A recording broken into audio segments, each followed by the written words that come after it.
You are Locked On Coogs, your daily podcast on the Houston Cougars, part of the Locked On Podcast Network, your team every day. First, remind you about our buddies over at FanDuel, America's #1 sportsbook, because right now you get ready to tackle the NFL action at FanDuel. New customers can bet $5, get $150 back in bonus bets if that bet hits. The FanDuel Sportsbook app gives you everything you need to place live bets on the NFL all in one place. When you get a hunch in the middle of a game, you can check the latest stats, view live play-by-play, and so much more, all on the same page where you place your bets. If it's a FanDuel.com, join today. Get started with $150 back in bonus bets if your first $5 bet hits. That's FanDuel.com. Never waste a hunch and make every moment more with FanDuel, an official sportsbook partner of the NFL.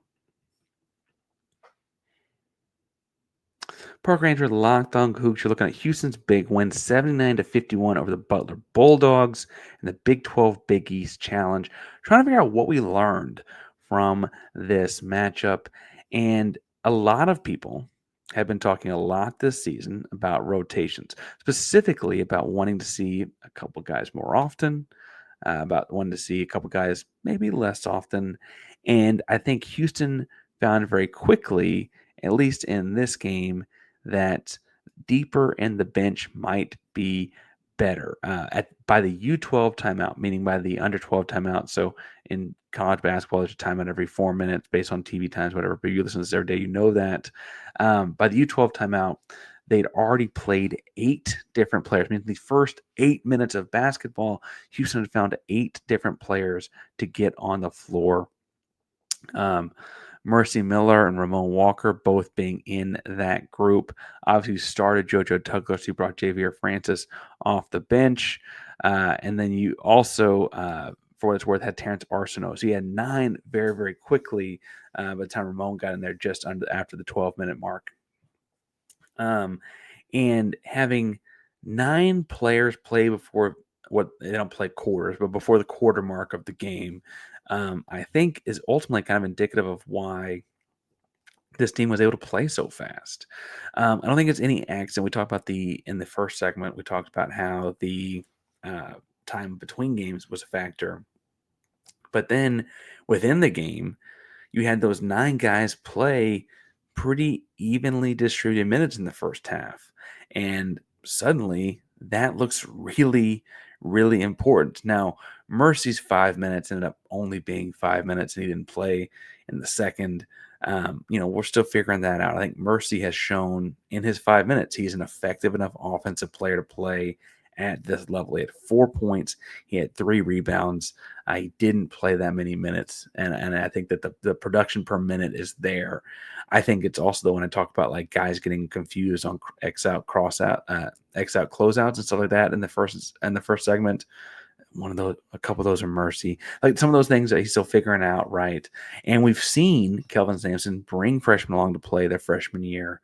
And Jarris Walker being somewhat of an outlier. The guy was a lottery pick, one and done, right? But like Emmanuel played a lot more in January than he did November, right? You can go back and find Marcus played a lot more in January than he did December, right? You're kind of seeing the growth happen with Mercy too, where I think you'll see a lot more of him in that BYU game I mentioned in segment 2, in that Kansas game later this year. You'll see a lot more of Mercy then than you might have seen in November, even though those are honestly better opponents. I mean, Auburn and Alabama are 2 top 5 teams right now, I believe, but generally speaking, the Big 12 was a good enough conference that you can call those teams in January, February better opponents by and large. And I still think you might see more Mercy because they're using so much of this time to fast track, teach him to get him on page, because he is such an effective scorer. He is such a gifted scorer, right? But on the whole, getting those 9 guys in the first half was important. The big name, if you've been following Houston Cougars basketball for a while, was that Malik Wilson did not get in until the final 2 minutes of the game.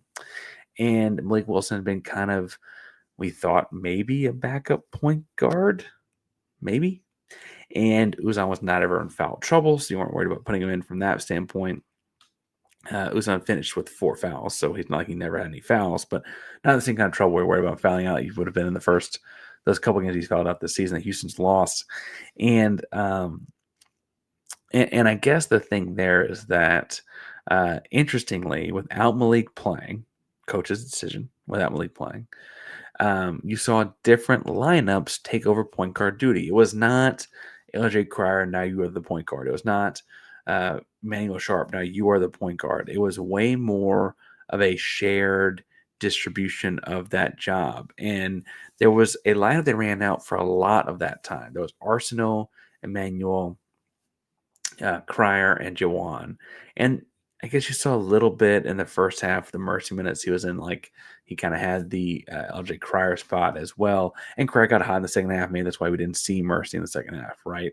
But ultimately, what you saw was in different opportunities or different moments, you saw Terence kind of take more of a point guard, steer the ship. Here's the direction we're going to follow kind of role. And then they would seamlessly go to an LJ Cryer. Hey, going to run this pin down right here, that kind of a role. Hey, now it's Jawan's turn. Jawan's going to make sure we're set up in this kind of, like, you saw each of them kind of take turns with it. And I don't know that it's long-term effective, but I do think, first of all, Terence Arsenault guy, I do think it's Terence's at some point, because he is so confident with the ball and he's such a difficult matchup, that he can run it from the forward spot, really. And really what you're doing when you're running point guard is you're orchestrating the offense. You're getting guys in position, choosing when to go, etc. Well, TA can catch that on the baseline and still set up the offense and get things in the right spots, even if he didn't dribble the ball across the floor, right? The point forward role is very real modern basketball sense, as frankly, we get away from positions entirely as we watch basketball on, high levels these days. Terence can definitely do those kinds of things, right? And frankly, Milos gets guys in the right spots when he's out there, but he's not any more effective of a scorer than Terence or LJ and those guys are, right? So it's not like it has to be your guy getting all your points. That's, I guess, what I'm trying to say. And I really like what that group looked like when they were out there. I do think it's telling that Malik was not out there. The post-game comments didn't quite have as much to do with that. A lot of the rotational kind of comments were about, and questions were about, JoJo starting. But I think we can extrapolate that would be tied into the same thing. And if you're not going to play Malik, I think it's awesome that you saw 18 Ramon Walker minutes. Ramon does a lot of the same defensive things Malik does, plays a very different offensive role. Don't have the ball in his hands a whole lot, etc. And I think that was a plus for this team as well. Not that I like a lot of the things Malik does. I just don't think he's a point guard. Ramon, though, is never going to be asked to play point guard, and so he's never going to get asked to be put in those kinds of spots. But 18 minutes, I think they were really, really important. 18. But that's just my 2 cents. Now, we got a lot more to talk about Houston Cougar basketball throughout the week.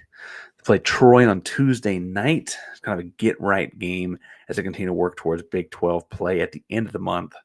So we're talking about that throughout the week. We're talking about Houston Cougar football, new coaching hires, new players coming in, players leaving, all kinds of offseason chaos with college football as it is the Wild Wild West these days.